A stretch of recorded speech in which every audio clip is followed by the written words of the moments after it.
This conference will now be recorded.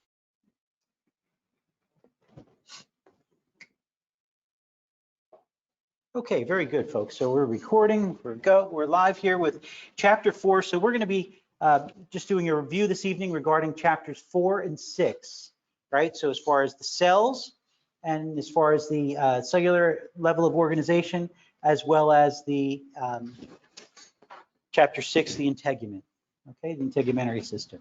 So let's start off with chapter 4, and we'll go through. I'm not going to, this is a review. This is not a real like a teaching session per se, but just reviewing what we've already discussed and just giving you some highlights. So folks, one of the key issues here, right, is an understanding of the cell membrane, also known as the plasma membrane. So this is what encompasses the cell. This is what keeps all of the internal parts and portions of the cell in place. And it is selectively permeable. So remember, not everything can pass through, and we'll have channels for that as far as material to pass through. And some material can actually pass through, and we're going to talk about what goes on with that or review what goes on. But remember, it's a phospholipid bilayer. It's flexible, has many components and constituents that you need to review.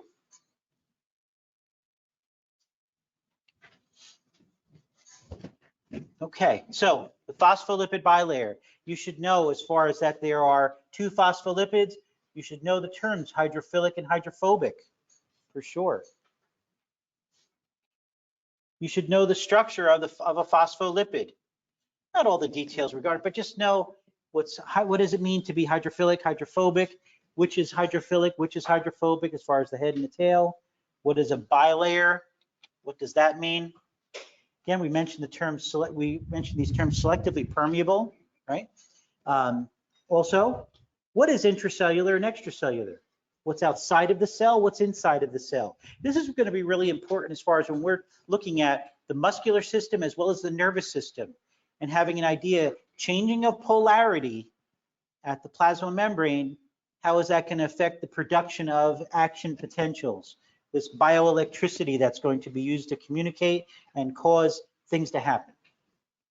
Note that proteins present within are used as channels. So there are channel proteins, receptors, enzymes. Enzymes are proteins. And what's going on as far as cell-to-cell recognition? The glycocalyx, what does that represent? You'll see here, as far as I said, again, this terminology as far as selectively permeable, what's allowed to pass, what's not allowed to pass. And movement, folks, remember this movement, this passive movement from high concentration to low concentration, right? What's going on there? Why? So what is a gradient, right? There's a difference between outside and inside of the cell. And movement from high concentration to low concentration, diffusion. So you need to know terms like diffusion, passive and active transport, okay?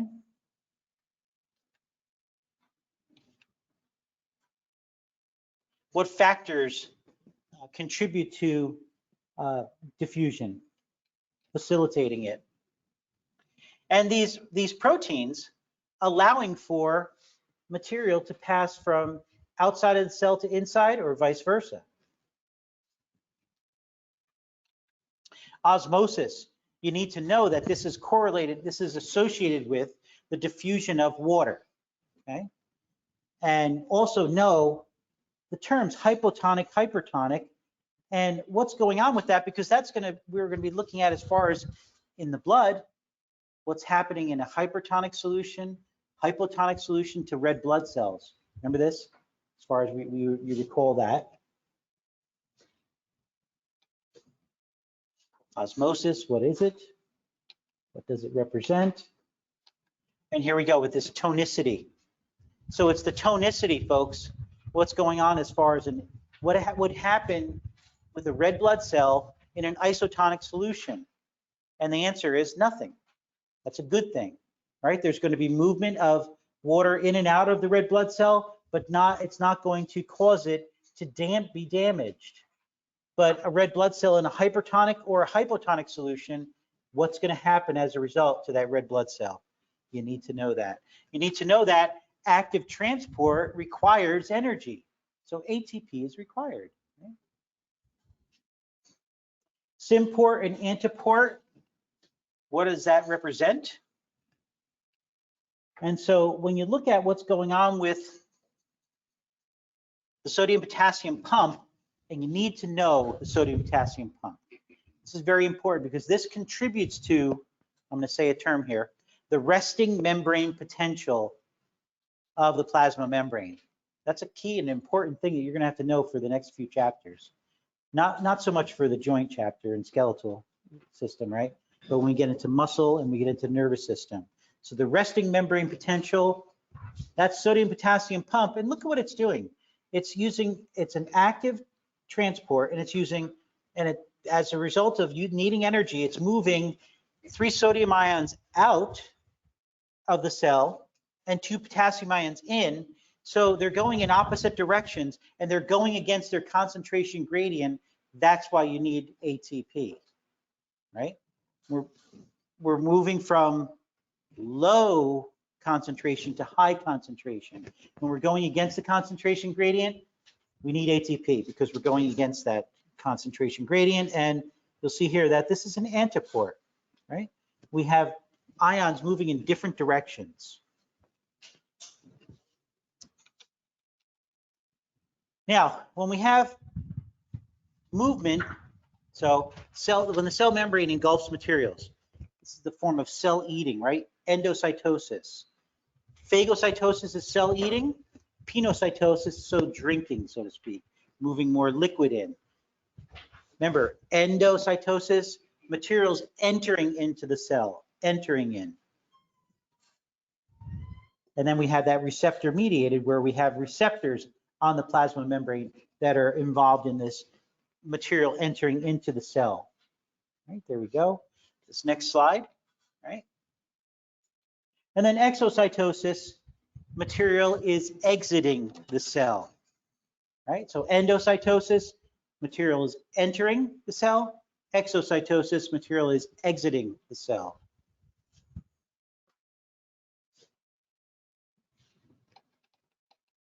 Now the cytoplasm and the organelles. So suffice it to say that really, honestly, folks, all of the organelles, you need to know exactly what they do. You need to know what they are and what their function is. That's just a given, okay?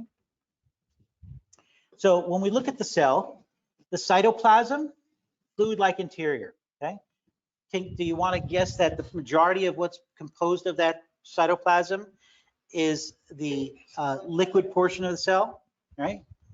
The gel-like substance within the cytoplasm, the cytosol, that's the liquid portion, primarily it's water, right?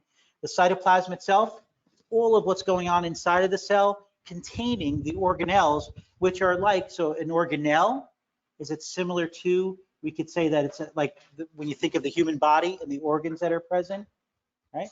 So these organelles, membrane-bound structures, but when we think of like ribosomes, they are non-membranous, so no membrane, non-membrane bound organelles, those are ribosomes. And remember, ribosomes associated with what? With protein synthesis. When we think of ribosomes, we think of rough ER, right? That's the endoplasmic reticulum that has the little ribosomes attached to it. Now, ribosomes can be attached or free within the cytoplasm of the cell. But when you think ribosomes, think protein synthesis.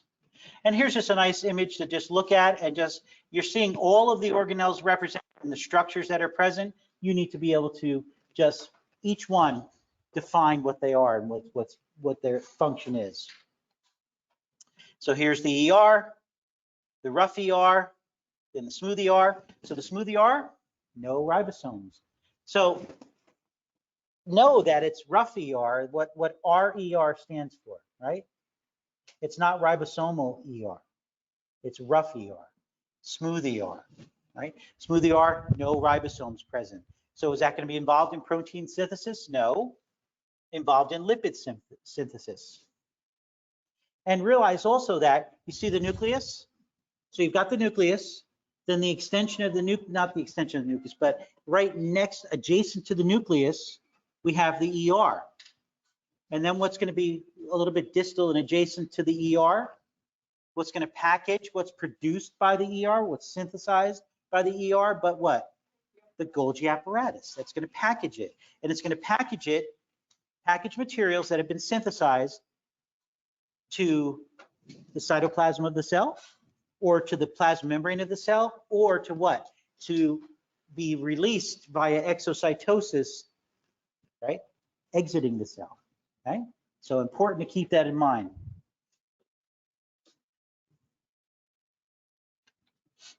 And there's the Golgi.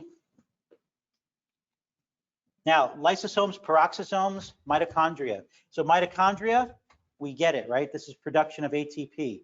If the cell needs more, if an organ needs more ATP, if there's more of a demand for ATP, then mitochondria will be involved in, they have their own mitochondrial DNA, and they can produce more, synthesize more mitochondria. Lysosomes, as far as having enzymes present to break down waste within the cell. Peroxisomes, what was it? Peroxide, think, right? So production of hydrogen peroxide. So it contains enzymes used to produce hydrogen peroxide for detoxification and lipid metabolism. And there's just giving you an image of a mitochondria. Understand also that they're very similar in their shape and appearance to bacteria, rod-shaped bacteria. Not that they are rod-shaped bacteria, but they're similar in appearance and size too. The cytoskeleton. So this provides structure within the cytoplasm of the cell. And also involved in, so you see aids in separation during cellular division. And so there is organization in that cytoplasm. It's not just like a jello mold with a bunch of fruit and vegetables thrown in it, and that's the cell. No, not at all. The cell is very organized, and the cytoskeleton contributes to that. These cell surface specializations. Does anybody else smell like it? It smells. Okay, so it's not just me, right? Yeah. All right. Maybe we should. Can someone go down to the security guard real quick? Do you mind doing that? Take the elevator. It's okay, but or maybe don't take the elevator. Take the stairs. But just.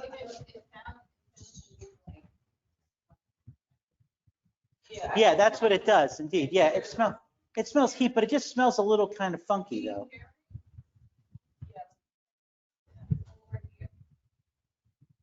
I don't hear anything. All right. Yeah, just let them know. All right. So microvilli, increased surface area for the cell. Cilia, move material over the apical surface of the cell.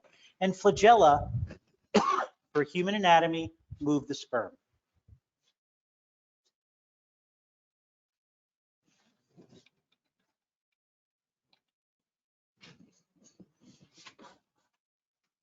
Give me a moment to get caught up here.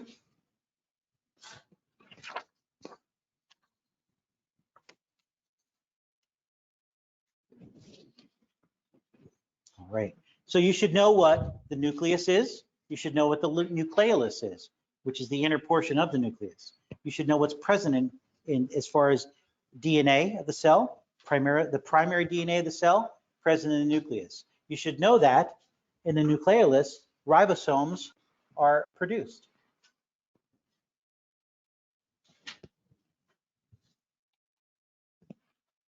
You should know these nucleotide bases. You should know the base pairing that takes place and what's present in DNA and what's not present in RNA. Understood? Did you hear that? So what's present in DNA, what's not present in RNA, right? So in DNA, we have thymine. In RNA, we have not thymine, but uracil. And you need to know the base pairing that goes on, right?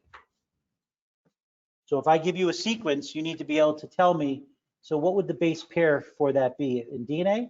What would the base pairing be for an RNA?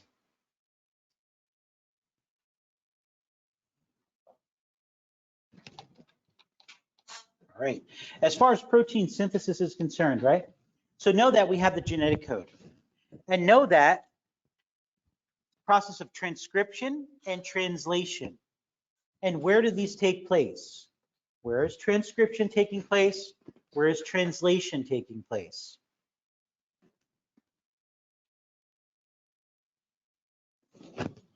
And really, honestly, this is like an important slide here just to kind of help you to realize that. So transcription is taking place within the nucleus. Translation is taking place in the cytoplasm.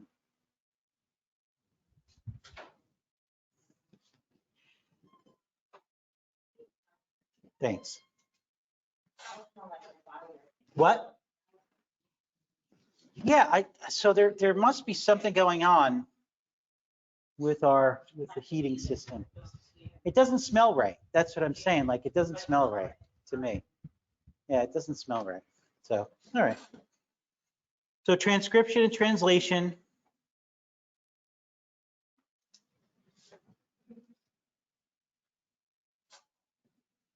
Just the basics of that, folks. Cell replication. Yes, I'm recording this. Yeah. So even our discussion of the security guard is being recorded. Here's what it is. That's okay. That's real life. So cell replication, right? So you should know what mitosis is, and you should know what meiosis is. So meiosis, right? Cell division of gametes. Meiosis. Cell division of gametes. Gametes are produced where? In the gonads. So in the testes of the male, in the ovaries of the female. That's where those gametes, the sperm and the egg, are produced. Meiosis. Mitosis, we have a parent cell, and we're creating then, as a result of the end result of mitosis, is two identical what? Daughter cells. Okay. Remember also, the cell is primarily in interphase. The cell life primarily in interphase, right? Is interphase part of mitosis? No. Mitosis is remember this. Remember prophase, metaphase, anaphase, telophase, right? Prophase, metaphase, anaphase, telophase. At the end of telophase, we have two identical daughter cells. All right. Now you'll need to know that interphase, again, primarily, that's what the cell life is taking place in. And we need to know also that in interphase, there's a G1 S phase and a G2 phase, right? This is where we're talking about as far as these interphases broken down or having different components. And then cytokinesis. Cytokinesis takes place at the end of anaphase and into telophase. So this is what? The separation of the cytoplasm, okay? The division of the cytoplasm is cytokinesis. So you need to know that also. Okay, so this is just, also, so you need to know diploid and haploid. So haploid cells are produced via meiosis. Diploid cells are produced via mitosis, right? Because there's two pair of 23 chromosomes in mitosis, mitotic division, and in meiotic division, meiosis. On meiosis, there's 23 chromosomes produced. Do you smell that, Ray? Yeah. Okay, yeah. Yeah, a little bit. Right? It just doesn't, I don't know, maybe because we haven't really been. Yeah. So, but it just doesn't smell all that good. I don't know. But I guess, if there's an issue with the heat, it must set off some type of alarm or something, right? I don't know. Did you hear it in the back, maybe?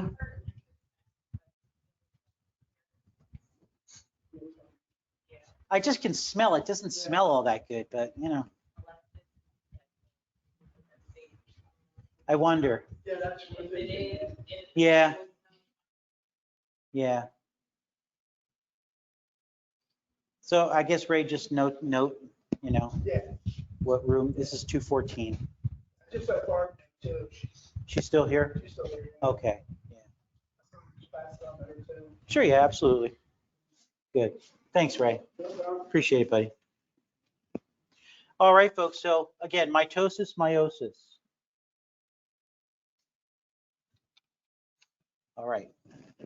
So again, you need to know what each of the stages of mitosis is as far as prophase, metaphase, anaphase, telophase, PMAT. Interphase, you need to know G1, S, and G2, right? Cytokinesis, it's that cell, that's the division of the cytoplasm. Because that's what's going to actually, at the end of that cytokinesis, what's going to happen? Two identical daughter cells, right? Okay. This is just giving, just images that help you to, but this can be helpful though. Review this, look at this, just so that you get a mental picture of what's actually taking place with mitosis, please. Okay.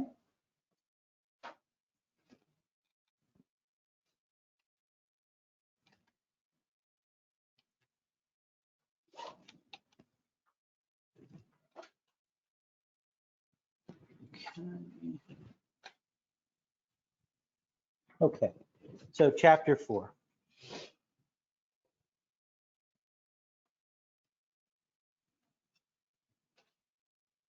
All right, let's get into chapter 6.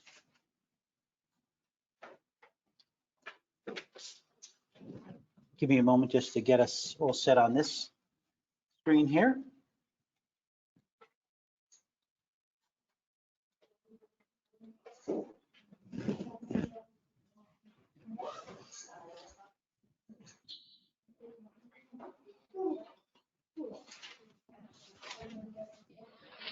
Yeah, don't do that. That's that'll kill us all. All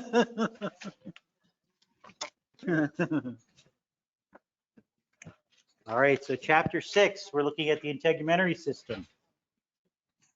So suffice it to say, folks, right? And we'll go through the PowerPoint, but you need to know the layers, what's taking place as far as the epidermis, the dermis, what's taking place as far as the layers of the epidermis, what's taking place as far as layers of the dermis, and then what's that supportive layer there, the hypodermis, also known as the subcutaneous layer.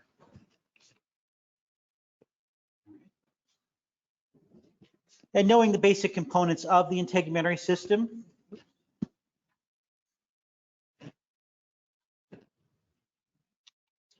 And really, honestly, for each chapter in each body system that we review and go over, you need to always know what are the basic functions of the system that we're looking at and going over and reviewing and learning.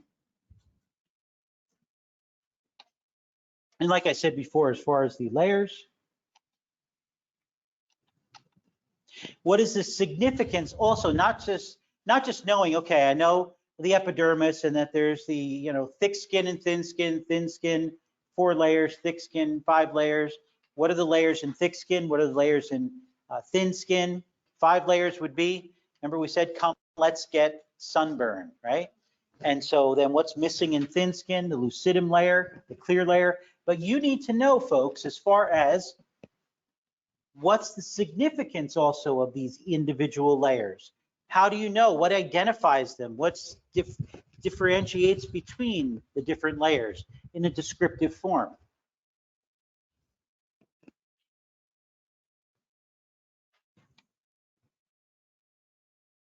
All right. And so here you're looking at and you're seeing, and then know the cells, right? The keratinocytes. And what is keratin? Keratin is vital and important for replacing the cytoplasm of those dead cells that are the stratified squamous epithelial tissue, right, of the epidermis. And knowing the significance that it allows for and helps to maintain really a waterproof barrier of the skin, right? And then know what's, as far as the hair, nails, and also that skin, hair and nails, also keratin is an important protein. Like I said before, for thin skin, the 4 layers. For thick skin, that 5th layer, that lucidum. Where is it located? Significance of each of these different layers. and here over the next few slides. And it's also showing you here as far as, so again, further, I didn't ask any cells in the quiz. You saw that, right? There's no cells, but there will be in. Wait, what? Oh, I did ask you about the melanocytes. Yeah, I did. Okay, so there was one. There's only one. Yeah, only one. All right, so then I need to understand like that's okay. So melanin, we get it. It's pigmentation, and then as far as the different types of melanin, you need to know the differentiation between them and what pigment they produce. Here we have these dendritic cells, Langerhans cells or dendritic cells for immune protection. And you recall that I said to you that these types of cells are antigen presenting cells. Hey, Barbara. That's what I thought. We thought, but I just wanted to make sure. Oh, okay, understood. Yeah, but it kind of, yeah, indeed, yes, and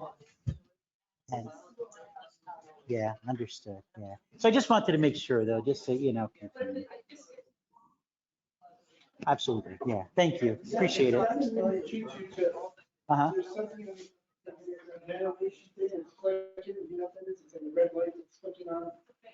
Oh, okay. In one of the hoods. All right. Huh. I don't know in particular. I don't really usually use those. So I'll have. Yeah, I sure will. Okay. Much worse than here. I'm going to keep the door open, actually. And so. Yeah, because it's usually pretty cool. Right? Seriously? So appreciate it. Thank you. Okay. All right, folks. So recall, like I said, those antigen presenting cells, this is very important. These dendritic cells are very important in order to activate the immune response of the body. Okay. So dendritic cells, antigen presenting cells or APCs, very important to keep that in mind. Okay. And the granulosome layer.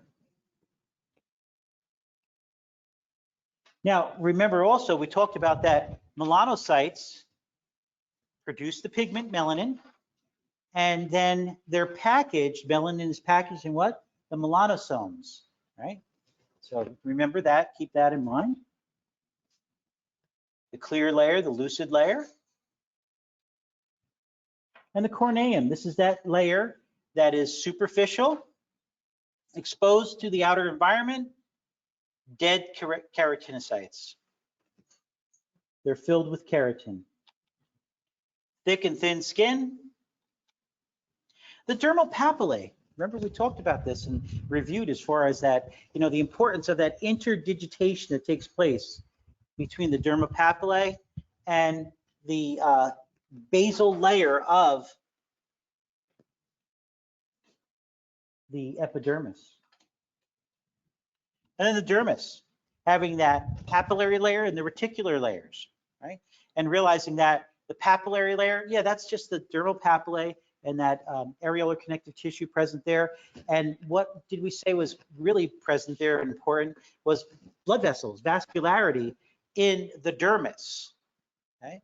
And in particular in that papillary layer, because this is what brings nutrition, brings oxygen to the basal layer. And remember that stratum basal layer of the epidermis, it's mitotic. It's only one layer and it's mitotic. So we have the new cells are kicking out, they're being produced, synthesized, and as a result, they keep on going out, out, out till they die in that corneum layer. They're only filled with dead cells. Okay, there you go.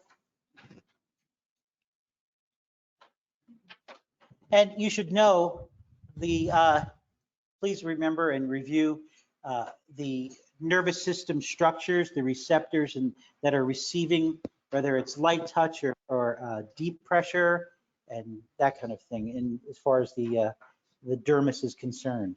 Okay, that hypodermis, the importance of realizing that is the supportive layer of skin, because skin is what? Skin is the epidermis and the dermis. The hypodermis, aka the subcutaneous, is not skin, but it's supportive too. And it's containing primarily areolar connective tissue and adipose tissue, fat.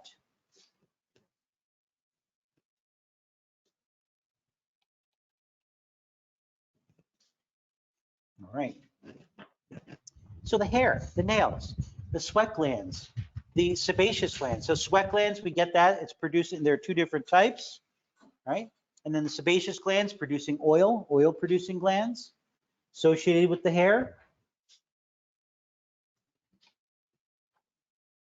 And and we know that, you need to review the structure of hair as far as what's going on with the root, and the shaft and such. You should know all that. Erector pili muscles, what's their significance and importance?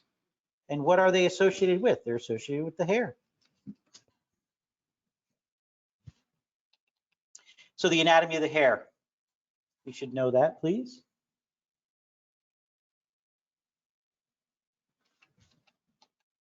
This was a quiz question, was it not? As far as hair growth, right? And is it just continuous? No, it's not. But it has growth spurts and rest periods. The nail, as far as the nail anatomy is concerned, what's exposed to the environment? What's deep within and has the live cells? The AKA for sweat glands is what? Sudoriferous. Yep, sudoriferous. And knowing, so what's the difference between an eccrine and an apocrine? Right, remember the apocrine, we talked about the APs, right? So review that, but again, activated at puberty, axilla, your armpit, and the pubic region, right? Active at, yep, so that. Oh, and apocrine, a piece of the cell, the gland that's producing this secretion, a piece of the cells are going to be in those secretions. And remember that it's the apocrine sweat glands. This is the ones, this is the type of sweat glands in those areas that are associated with odor. And so the bacteria that eat the waste from those apocrine sweat glands,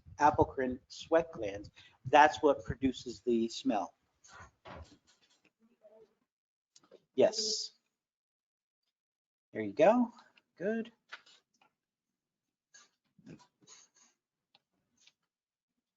And you're seeing here that, so we have an example showing you the erector pili muscle as well as the sebaceous gland attached to what's the root of the hair.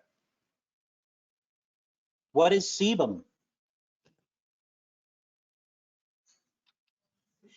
And then I'm not asking you, I'm just asking you just to, that's okay. It's just for, for you to know, right? And acne, what truly is acne? What's going on there? What's the pathogenesis that's taking place? Would we say pathogenesis? No, we would say, I'm sorry, folks, I'm blanking on the term that I use, but it'll come to me. All right. Again, functions of the integumentary system. We get this, right? We understand as far as protection, and not only just protection of the internal organs, but how about the fact that we can actually, produce more melanin, protection from the UV light, right? So UV rays from the sun. So also that, and you know what? Just to come back to here for a moment, and understand that the skin is slightly acidic, right? So it is slightly acidic. So this also contributes to, remember, bacteria, as a general rule of thumb, are not really, and unless we're talking about an acidophile, right? But bacteria doesn't really like an acid environment, okay?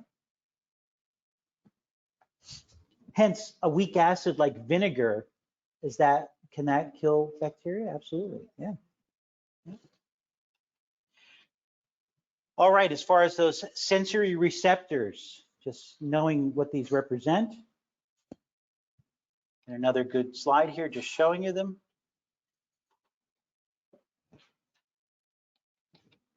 All right, thermoregulation, right? Whether we're cooling the body off or warming the body, right? Whether we're in a cold environment or a hot environment, what's taking place as far as with the integument and its role to try and regulate our temperature. Vitamin D synthesis, right? So what's the correlation? What's taking place here? What's the simple correlation at this point for you to know, right? As far as you see here, the UV rays activate the precursor molecule to initiate vitamin D synthesis. And vitamin D, very important as far as for the absorption of calcium. And folks, so bone growth, immune function, and calcium is vital to what goes on within the body.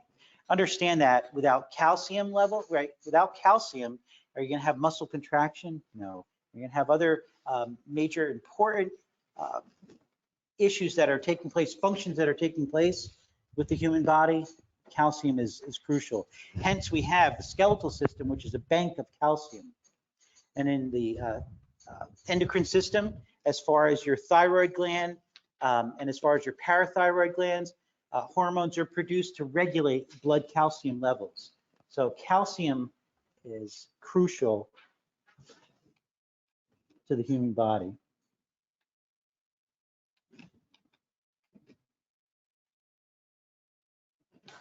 All right, so you'll see here as far as the skin, highly regenerative.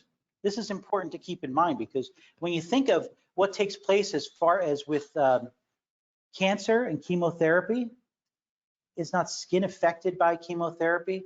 What are cancer cells? But they're highly mitotic cells, out of control. They're you know, this issue of these cells that are just producing the tumors and such, rapidly dividing cells. Where else do we have rapidly dividing cells? The hair, right? And also the skin, digestive tract. So hence people are getting nauseated and having issues with that. So highly regenerative, the skin. Burns, need to know the difference between first, second, and third degree burns and what they represent. Okay. What layers of the skin and supporting. So when you look at the third degree burn, it's affecting the skin, the epidermis and the dermis, as well as the supportive hypodermis.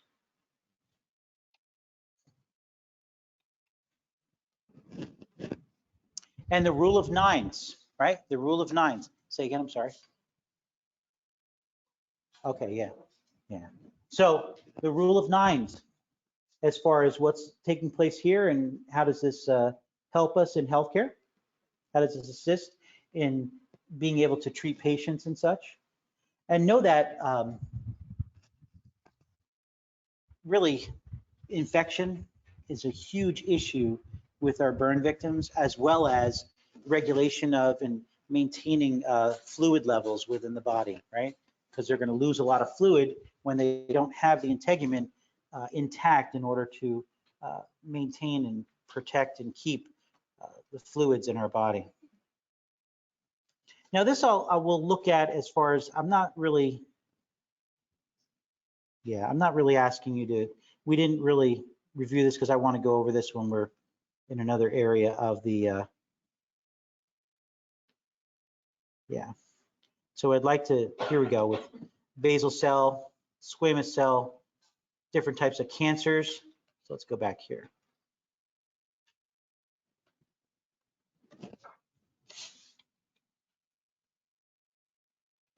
Yeah, so knowing the basal cell, squamous cell, and melanoma, differences between them.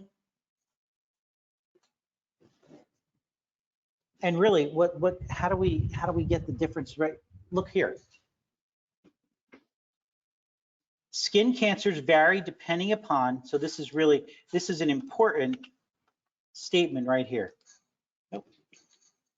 Here we go.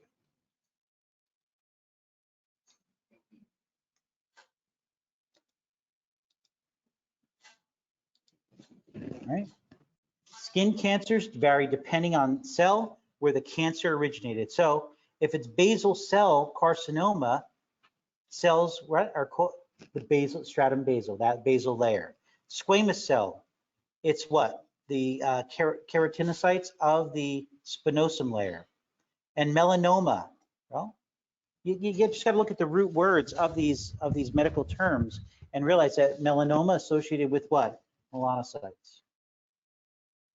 And so here you have, as far as basal cell, squamous cell,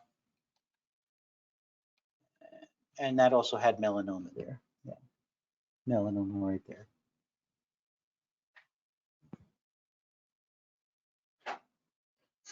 Okay.